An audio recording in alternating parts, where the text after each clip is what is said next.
O quadro de direito dessa sexta-feira vai tratar da Lei dos 30 dias, que assegura a pacientes do SUS, do Sistema Único de Saúde, com suspeita de câncer, o direito à realização de exames no prazo máximo de 30 dias. É sobre isso que a gente vai conversar agora com o presidente da Comissão de Direito Médico da OAB Alagoas, Juliano Pessoa. Bem-vindo mais uma vez. A norma, ela determina que o limite, de até 30 dias para que essas mulheres que venham a ser diagnosticadas aí com a neoplasia maligna, é um termo médico que se refere quando realmente a doença está mais avançada e pode causar prejuízos à mulher, seja feito em até 30 dias esses exames, não podendo adiar, né? Exatamente, Sofia. Bom dia para vocês aí no estúdio, bom dia a quem nos assiste. Essa é uma inovação que chegou em 2019, porque desde 2012 nós já tínhamos uma lei que previa um limite máximo para início de tratamento. E aí o grande gargalo estava na questão do diagnóstico, que demorava muito para acontecer. Então, ela tinha uma grande dificuldade para marcar muitas vezes para o especialista.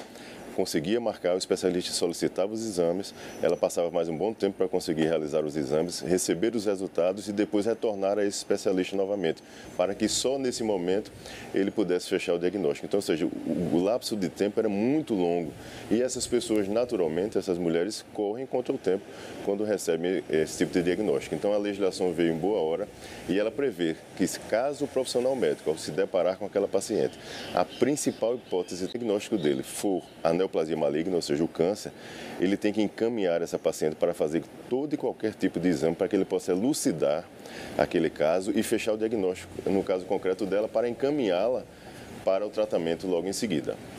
Isso é fundamental porque a doença às vezes é muito rápida, muito violenta, Então é necessário que esses prazos sejam o mais exíguos, os menores possíveis, Isso tem sido cumprido?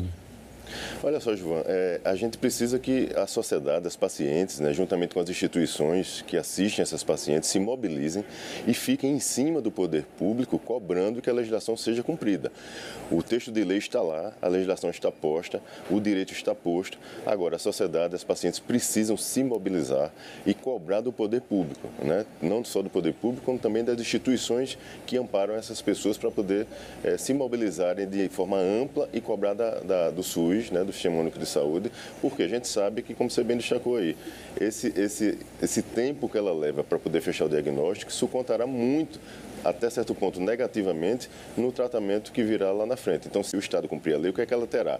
Em até 30 dias, ela tem o fechamento do diagnóstico e em até 60 dias, que é o que a lei também determina, ela inicia já o tratamento com alguma abordagem terapêutica, seja medicamentosa, quimioterápica, radioterápica ou mesmo cirúrgica.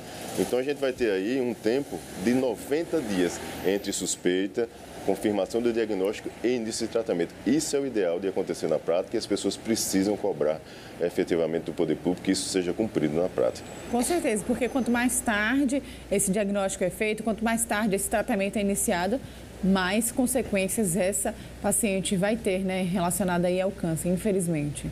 Exato, e é o que os especialistas dizem, No Brasil hoje, segundo o INCA, para a gente ter uma ideia, são mais de 600 mil novos casos ano. Então, é muita gente sendo acometida por essa patologia e os especialistas reiteram rotineiramente.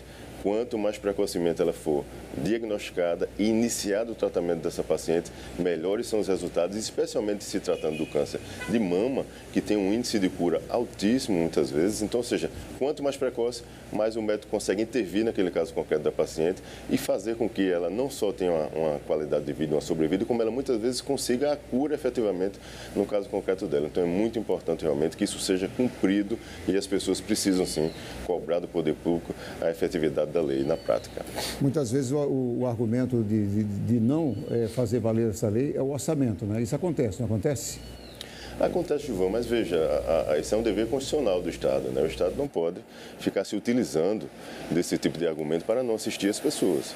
Essas mulheres, por exemplo, se submetem muitas vezes à mastectomia, à necessidade de extração da mama, ou parcial ou total, de uma das duas mamas às vezes, e elas também têm resguardado o direito na legislação, para se ter ideia, da reconstrução mamária, que é importantíssimo para trazer, inclusive, a autoestima de volta para essa pessoa, né? Então, é outro direito que essa paciente tem. E a lei prevê, nesse caso concreto, da reconstrução mamária, que, se possível, e aí, logicamente, a opinião médica que interferirá nesse tempo, mas, se possível, a lei prevê que, no mesmo tempo cirúrgico que ele está realizando a mastectomia, ou seja, extraindo a mama, automaticamente ele já reconstrua essa mama para que aquela mulher saia daquele procedimento cirúrgico já com sua mama recomposta e a sua autoestima recomposta. Então, é importante que isso realmente aconteça na prática, porque conta muito do ponto de vista psicológico também no tratamento dessas pessoas. Tudo fica muito bonito de ser dito, muito bonito aí de ser realmente uma questão de esperança para essas mulheres. Mas na prática a gente sabe que não funciona bem assim, né?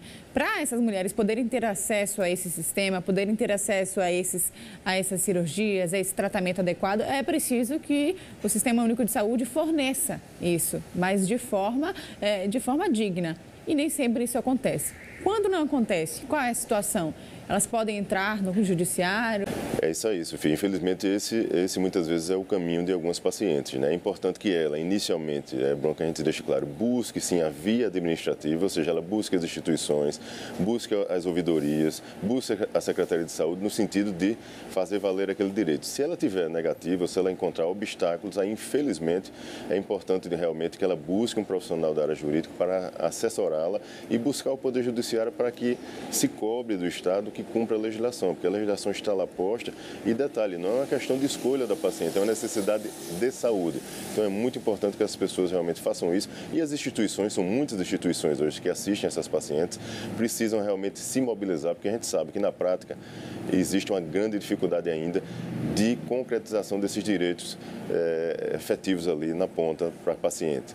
O Estado, de se reconhecer, o Estado de Alagoas, inclusive, fez um mutirão agora de reconstrução mamária e vem tendo essa iniciativa para poder pegar uma demanda reprimida, né? Mas as demandas permanecem surgindo e acontecendo, então o Estado precisa dar continuidade a esse tipo de campanha e não só fazer uma campanha isolada. Então é importante que essas pacientes cobrem sim e mesmo que o Estado não queira assisti-la, elas busquem o Poder Judiciário, porque certamente elas terão o direito delas resguardado. Interessa se é federal, estadual ou municipal. Exato, cada um com a sua atribuição, Gilvan. O que importa é que a legislação prevê o tratamento completo para essa paciente, toda a assistência que ela precisa para o tratamento da neoplasia maligna, do câncer, o Estado deve prover. Essas separações, essas distinções, se é o município que vai fazer determinada parcela, o Estado ou a União, isso não deve ser uma preocupação da paciente. A paciente precisa ser assistida. Essa informação chegue a ela e ela seja encaminhada para o local, para a instituição adequada. O que não pode é existir uma desassistência simplesmente por conta dessa burocracia interna ou dessa repartição de responsabilidade que existe do Estado. A paciente não tem que arcar com esse ônus, isso é um ônus do Estado e o Estado não pode transferir isso para a paciente. A paciente está precisando de auxílio, de assistência, de tratamento e é isso que o Estado precisa fazer no caso concreto. Obrigado, viu? Logo cedinho aqui com a gente, trazendo esses esclarecimentos tão importantes, né? Muito obrigado, bom dia. Obrigado, bom dia para vocês, bom final de semana.